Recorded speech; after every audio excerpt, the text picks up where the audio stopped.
You got a Bible? Go ahead and grab it and meet me in Exodus 24 today. Exodus 24 for part 5 of our look through scenes of the life of Moses that we've called the supernormal life.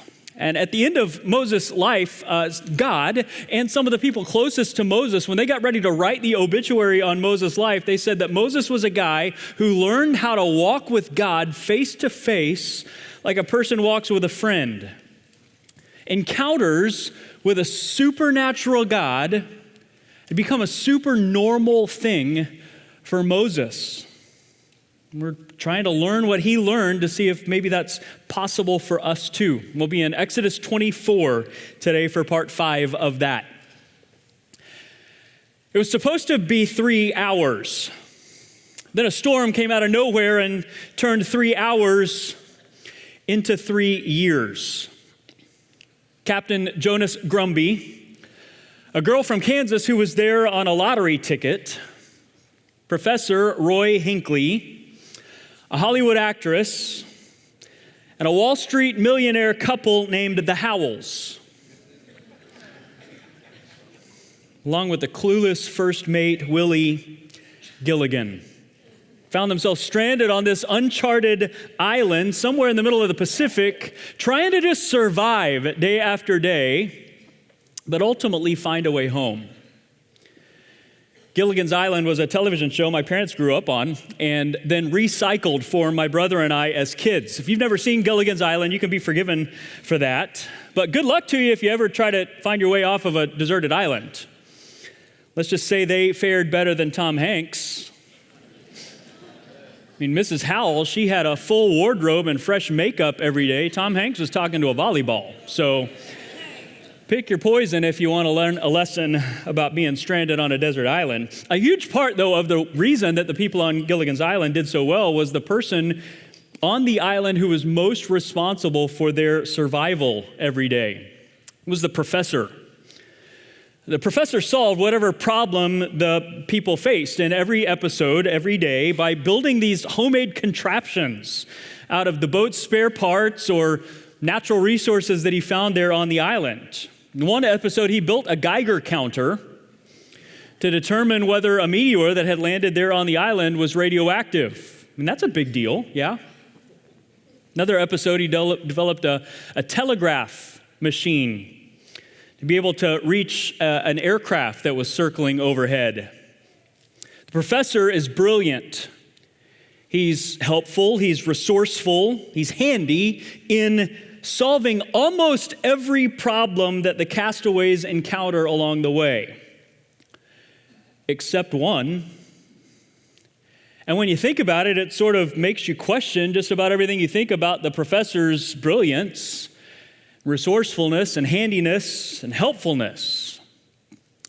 If the professor can build or fix anything, why doesn't he just fix the hole in the bottom of the boat so everybody can go home? You ever wonder if maybe you've been busy solving all of the important problems in your life except the most important one? Maybe even on a faith journey, you've been giving attention to all the things except the most important thing? The thing that's separating you from the life you were designed for? The life that you desire to live? When we rejoin Moses and the people of Israel here in Exodus chapter 24, here's where they're at. See if that sounds a little bit familiar to you. At this point in the story, they're a group of people whose life with God is primarily limited to their history and their heritage and to watching somebody else do it. They're God followers primarily because of the family that they were born into. The people that they grew up around, their moms and dads, and grandparents, their friends, all followed the I am God. So naturally, they followed him too. But it wasn't just limited to the community. They had a personal story. They had a personal rescue story. Passover applied to them. They went through the water personally. They lived on common grace And God had rained down on them and the people around them every single day. But now they're wandering around, feeling stranded in the wilderness, in the desert, and all of them have the exact same question. Now what? Is there common ground with them and us? Look, a lot of us, not all of us, but a lot of us have a Christian heritage, at least in some way in our life. A bunch of us follow Jesus, at least in part because our parents did. They taught us to. That's not bad. I've got a heritage like that. I spend a significant amount of my week, every week, a lot of my energy as a parent, making sure my kids grow up with a heritage like that. I spend a lot of energy as a pastor, hoping your kids do too.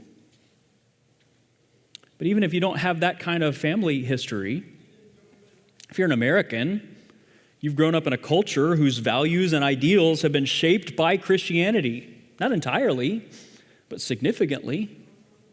It's part of your heritage. And for a lot of us in this room, we've got a personal rescue story. We put our trust in Jesus. He rescued us. He saved us. He set us free. And he made us a promise. Paradise. Someday. But what does God want with us? What does God want from us? What does God want for us while we wait here? While we sometimes feel stranded here between our past with him and a promise from him. We'll look at Exodus 24, beginning in verse 12. Here's an invitation to Moses. The Lord said to Moses, "Come up to me on the mountain." If you underline in your Bible, underline these next couple of words. He says, "and stay here. And I'll give you the tablets of stone with the law and the commandments that I've written for their instruction." Then Moses set out with Joshua his aide, and Moses went up the mountain of God. And he said to the elders, "Wait here for us until we come back to you. Aaron and Hur are with you, and anybody involved in a dispute can go to them." When Moses went up the mountain, the cloud covered it, and the glory of the Lord settled on Mount Sinai. For 6 days, the cloud covered the mountain, and on the 7th day, the Lord called to Moses from within the cloud. To the Israelites, the glory of the Lord looked like a consuming fire on top of the mountain. Then Moses entered the cloud as he went up on the mountain, and he stayed, there's the word again, underline it. He stayed on the mountain 40 days and 40 nights. So God calls Moses up onto this mountain where he's going to set in stone, literally, the law for these people that he has introduced in Exodus chapter 20. But right off the bat, you realize this moment is about far more than just giving them a new religion. It's about a whole lot more than just giving them some rules or a ritual or two. See, prior to this moment in the story of God, people heard the story of God. They lived in the promises of God, but they couldn't approach the person of God, not in person. But here in verse 12, the invitation changes. God invites Moses up on the mountain into his presence, and he invites Moses to stay there. You see that? That's brand new, even for Moses. The idea that a person could stand in the presence of God, much less stay in the presence of God, was something nobody expected. Nobody had ever experienced up to this point in the Bible after Adam and Eve, shipwrecked, became castaways outside of Eden.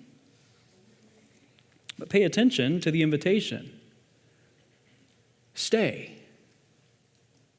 Because that's what we're after, isn't it? Like staying? Where supernatural is supernormal. God invites Moses to stay, to live his life in the presence of God, with Moses' feet still standing on earth. It's not just a promise for someday, somewhere. It's to live in the real world while also sort of being removed from the real world. That's the invitation of Moses, at least for now. See, remember, up to this point, the people of Israel are living the way that a ton of us tend to live. Like the supernatural God is far away. Like we'll see him, we'll experience him someday when we're not in the real world anymore. But for today, we just study the textbook that he gave us so that we can know the religious rules and do the rituals right. Look for flickers of God from a distance, far away. Like what God primarily wants from them, wants from us, is to collect facts, to keep rules, and to do rituals. But here in this moment, before God says anything to Moses about rules, God makes it clear that this experience is an opportunity for Moses to see and to show others what it looks like to stay in God's presence. That's the invitation, to stay in God's presence. And we don't have to go there, but remember, this is the exact same invitation that Jesus gave to his followers in John 15, isn't it? Abide in me, remain in me, stay connected to me. Not just someday when you die, but here and now in the real world while you live. And yet here's something that I love about Moses' experience, staying in the presence of God there on that mountain. Because honestly, it sounds a lot like my experience trying to stay in the presence of God. I mean, what does that even look like? What does it even sound like? You notice in verse 16, Moses stays in the supernatural presence of God. For 6 days, Moses is there. And it's clear God was there, but even though God showed up, God didn't speak up. Moses stays near, but he still can't hear. And everything doesn't magically become clear. I think that's really important for some of us to notice. Because the temptation for some of us is to go into our life with this new resolve. You know, we want supernatural to be super normal for us. So we make the decision one day, okay, God, I want to stay in your presence. Then we look around, we listen up and go, okay, God, what you got? And we don't immediately hear anything. Sometimes we don't see anything different from all of the people who stayed a long way away. They didn't come near or plan to stay. And it's easy to wonder if the silence of God is a problem with God, or if maybe it's a problem with us. I think God's showing us something here through the example of Moses. We have to learn how to live in God's presence and stay in God's presence, even when we can't see and hear clearly immediately. That takes some discipline. My friend Sam Gibson's taught me about as much about prayer as just about anybody else. One of the things he's constantly reminding me is how often bored comes right before breakthrough. This discipline of staying in the presence of God when you're praying or at any other moment, beyond the moment where you run out of things to say, or you think you've thought all of the thoughts, you find yourself just a little bit bored. That can be a powerful spiritual discipline, to choose to stay, to cultivate that idea of staying even when it's silent, even when you can't see, to intentionally stay. The supernormal life. It's one of the things I love most about that midday prayer gathering we do on Wednesdays here, from noon to 1. How often will we be praying and worshiping through a passage? And I just start thinking, I think I've thought all the thoughts. I think I've said all the things. And towards the end of the hour, it's sort of like, I think I'm bored. And then the Spirit of God is like, okay, cool, my turn. Boredom before breakthrough. And I think part of what we're seeing here, silence before supernatural, supernormal. So look, Moses waits.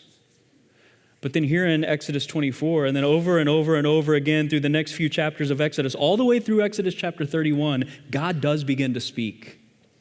And when he speaks up, he gives Moses rules for the people. But they're not the kind of rules that you might expect God to give the people in a moment like this. In fact, in chapter 25, God begins to talk about receiving an offering from the people. And it's got a purpose, and it's not just to get God their money. In fact, look at Exodus 25, beginning in verse 8. It says, then with the offerings, have them make a sanctuary for me. And why does he want the sanctuary? What's the promise? I will dwell among them. All of the rules point to this promise. God plans to stay among them in the real world. Then he gives them even more specific instructions for an ark, the symbol of his presence, that's going to stay with them even when they don't stay in place. It's going to go with them wherever they go. His presence is planning to travel, to stay with them as they stay with him. God says in Exodus 25, look at verse 22, there above the cover, between the two cherubim that are over the ark of the covenant law, I will meet with you. Then God goes on. He gives Moses instruction for a table and lampstands and a tent called a tabernacle. Remember the word tabernacle. We'll come back to it later in the message. That would hold all of this stuff in this tent along with an altar that would sit right in the middle of the camp so that the people, as they're going anywhere they're going, couldn't help but have a physical reminder right there in the middle of the camp. Our God is a God who is present with us here. As they went to work, as they went to worship, as they went to their friend's house, as they went to their neighbor's house, everywhere they went, they would see right there in the middle of the camp this reminder that our God is a God who has come near, who's inviting us to stay with him, who's planning to stay with us. Then there are garments for the priests to wear as they lead the people in worship and instruction for how they're to be set apart. Why? Why do all of these rules matter so much for God? Well, he tells us in chapter 29, verse 46. He says, after all of this, they will know that I am the Lord their God, who brought them out of Egypt so that I might dwell among them. I am the Lord their God. Not just I was the God of their history and their heritage and their rescue story back then. Not just I will be the God who shows up in a promise of paradise. He says, then they'll know I am the Lord their God, the supernatural God who wants to stay with them throughout their supernormal life. It gives context to all of the rules and the rituals, right? Like all the rules and the rituals were designed to be reminders for the people to never forget what was most important, to never move away from it, to never move on with supernatural, supernormal life away from supernatural, so that they would never forget the priority. So they would remember the priority that God has for all people of all time, going all the way back to the garden and all the way forward to the new heavens and the new earth. There on the mountain, God was reminding Moses that his desire is for everyone in all places, at all times, to experience what Moses was experiencing there on the mountain. A God who dwells with us in supernormal life. God's priority isn't just for people to keep rules. It's not for them to just show up in a place and perform some rituals and then get back to normal life. I mean, the rules matter. The rituals are important. The place, it's strategic. But only insofar as it always keeps the main thing the main thing. And it doesn't ever just become the main thing itself. God wants his people to keep responding to the fact that he is a God who longs to stay with them and for them to stay with him everywhere they go. All these rules that God gave to Moses were there to systematize the experience of the presence of God in a way that supernatural stayed super normal for them every day they were alive. Every door they walked through, not just the religious ones, every single time they were, wherever they were. Because when you stay in the presence of God, your whole supernormal life becomes a response to the supernatural presence of God. We have a word for that. We call it worship. Worship's not just part of the Sunday morning service, or even just a part of your Sunday morning calendar schedule, not just a style of music that you could choose to listen to on the radio. Worship is what happens when we remember and respond and reorient our whole life around what's most important to us, what's ultimate to us. That's what worship is. And everybody worships something or someone. God says here to Moses, here's what I want for you. Here's what I want, Moses, to spill over out of you to the people that you're returning to, the people that you're going home to, your family, your friends, your neighbors, your coworkers, the people that you lead wherever you go. I want you to set up your whole life in a way that you can't help but remember and respond and reorient every moment of your supernormal life around the fact that you serve a supernatural God who has invited you to come into his presence and stay there everywhere you go. So I think that's one of the ways that the invitation of God is radically different from every other religion you've ever been aware of. Like every other religion is some combination of rules and rituals that come with the hope that if you just get the right mixture, maybe you can work your way into blessing from some faraway God, either today or someday. Christianity believes in a God who comes near, who accomplished the work, who offers you a gift and invites you to stay. See, the problem with a lot of our Christianity in today's world is that we played the role of the professor on Gilligan's Island. We collected facts.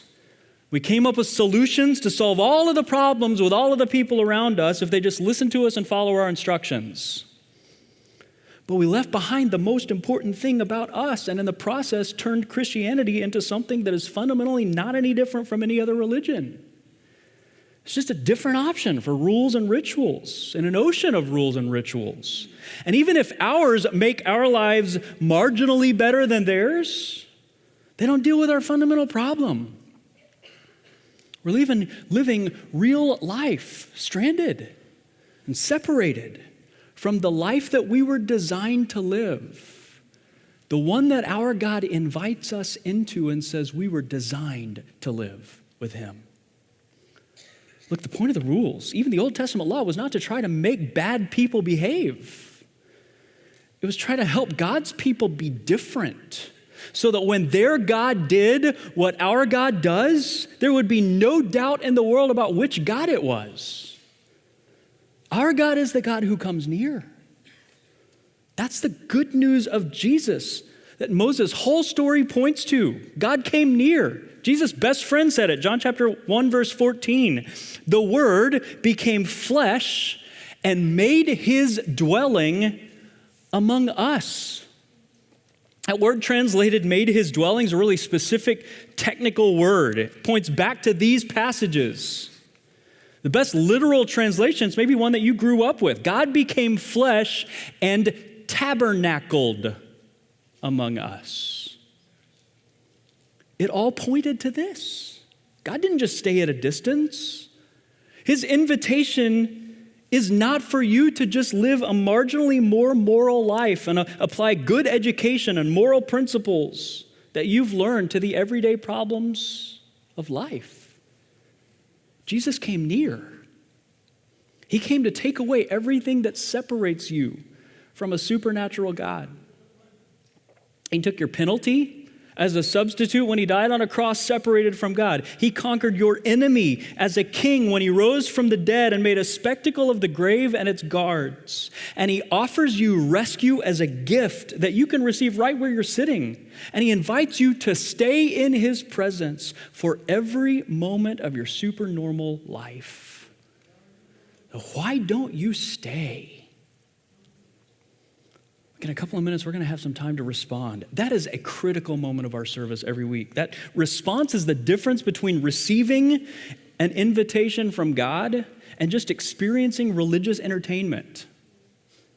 For some of you, that response today needs to be trusting in the payment and promise of Jesus for the very first time. He's already purchased it. He offers it to you as a gift. But just like with any gift, it doesn't do any good to just hear about it. It has to be received. And you can do that today. not a magic formula. There's no ritual to go through.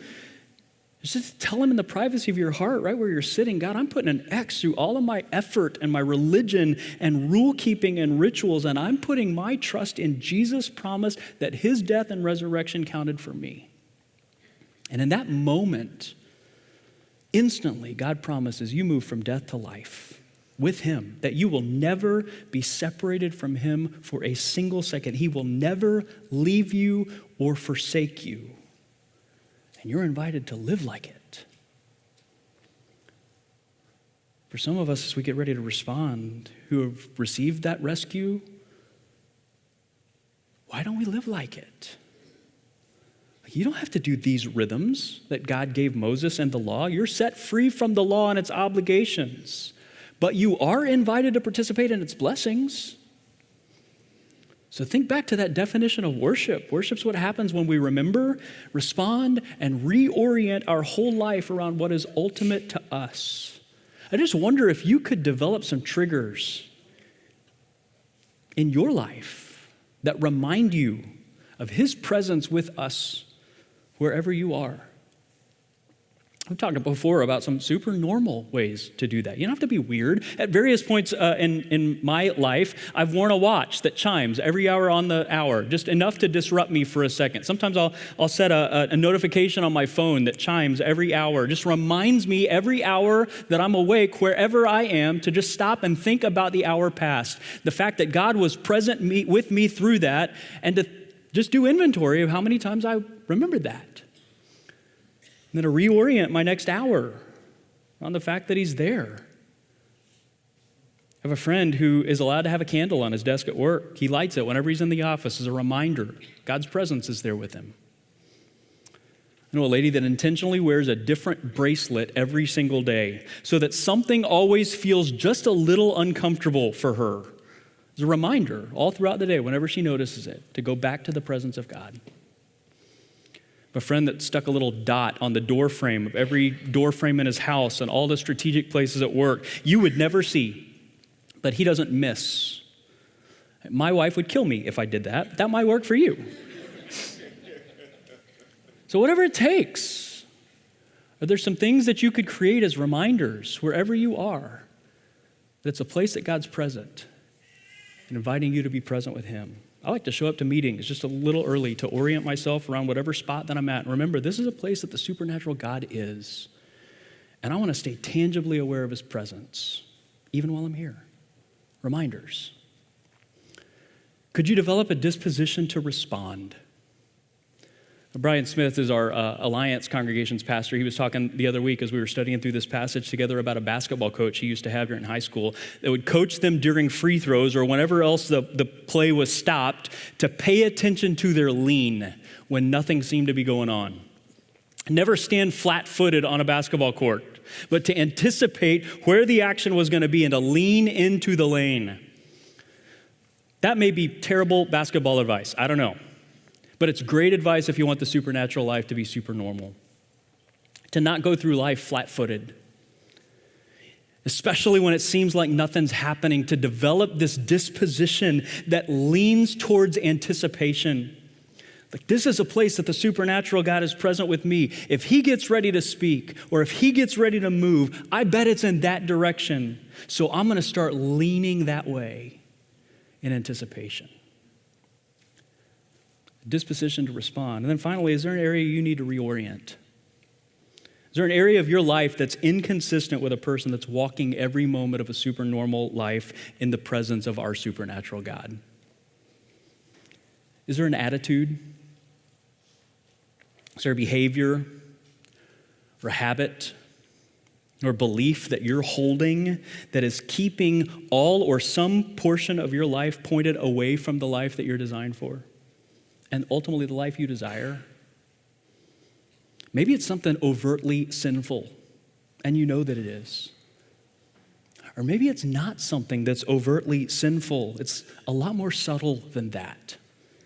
You're just like the professor, giving your attention to good things, maybe even helpful things, but never getting around to prioritizing the most important thing of all. There's something in your life that needs to be reoriented around the presence of God. This is the invitation of God for you.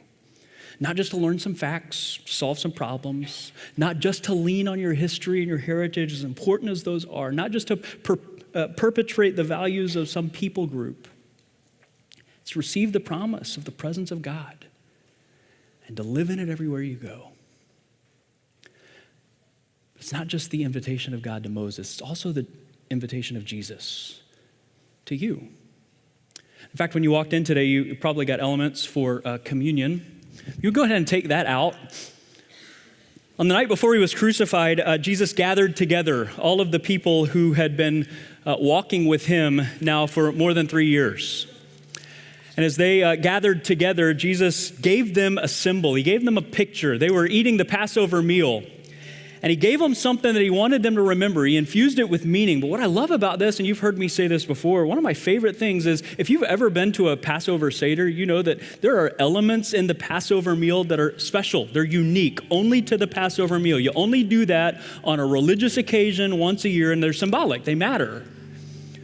But there at that meal, Jesus didn't pick any of those things. He picked the things that were most common. And I'm convinced that one of the reasons that he did that is he wasn't just trying to institute a religious ritual.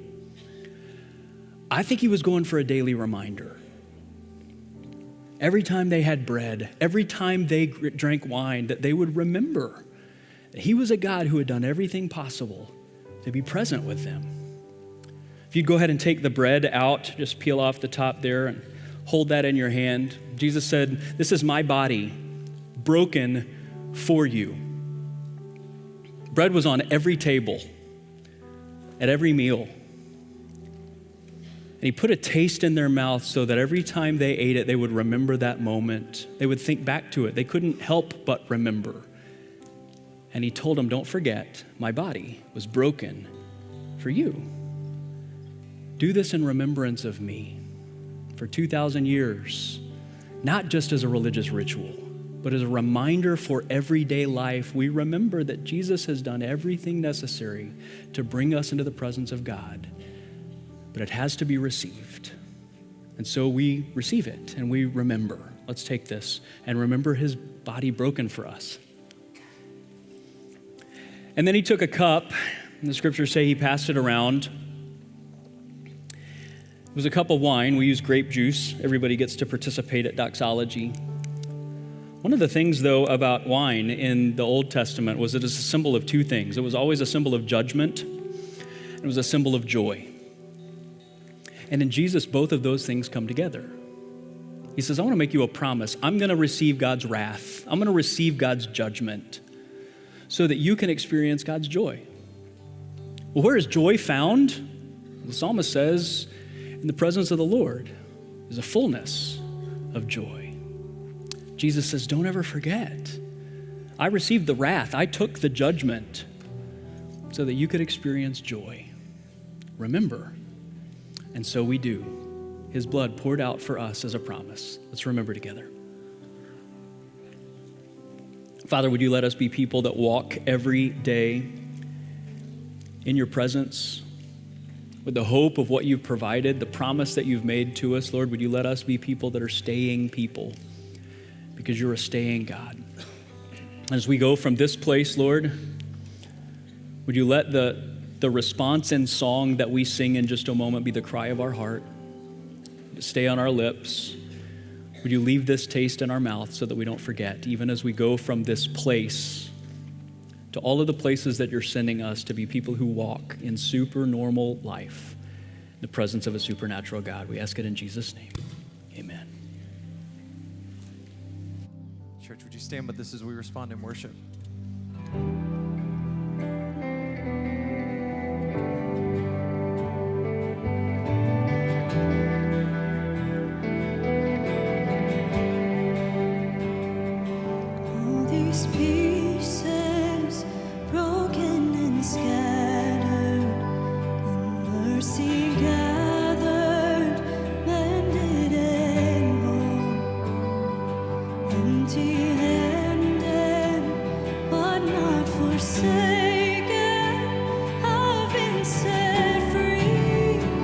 I've been set free.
Hey, thanks for watching. If something you heard resonated with you today, we would love to connect with you.